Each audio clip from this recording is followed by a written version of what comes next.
एक युवा लड़का था जो अपनी विधवा माँ के साथ रहता था। उनकी आय का एकमात्र साधन गाय थी। जैसे जैसे समय बीतता गया, गाय ने दूध देना बंद कर दिया। इसलिए एक सुबह जैक को इसे बेचने के लिए बाजार भेजा गया।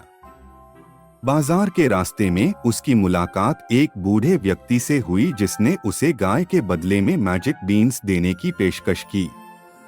जैक ने फलियां लीं और घर वापस जा रहा। जब वह बिना पैसे के घर पहुंचा तो उसकी मां क्रोधित हो गई और उसने फलियां खिड़की से बाहर फेंक दी। उसने जैक को रात के खाने के बिना बिस्तर पर भेज दिया।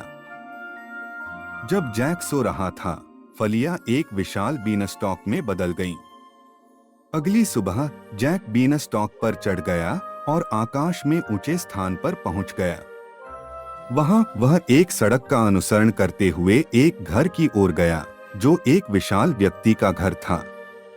जैक ने घर में प्रवेश किया और विशाल की पत्नी से भोजन मांगा।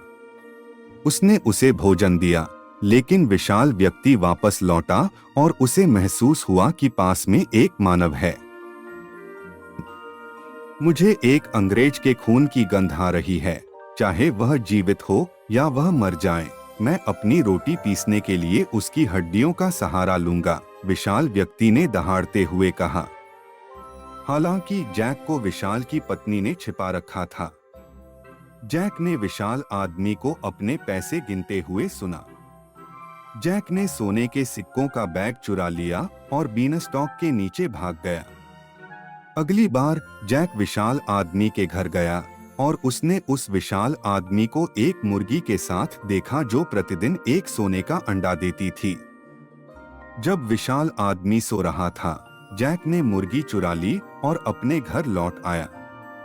एक बार फिर जैक विशाल आदमी के घर गया और जादुई वीणा के साथ विशाल आदमी को देखा। किसी तरह जैक ने जादुई वीणा ली और भागने लगा। विशाल आदमी उस पर चिल्लाया। इस बार जैक को उस विशाल आदमी ने लगभग पकड़ ही लिया था, जो बीनस्टॉक के नीचे उसका पीछा कर रहा था। जैक ने अपनी मां को बुलाया जो कुल्हाड़ी लेकर उस स्थान पर पहुंची। उसने बीनस्टॉक को काट दिया, जिससे विशाल आदमी की मौत हो गई। जैक और उसकी मां अपने नए धन के साथ हमेशा खुशी से रहने लगे।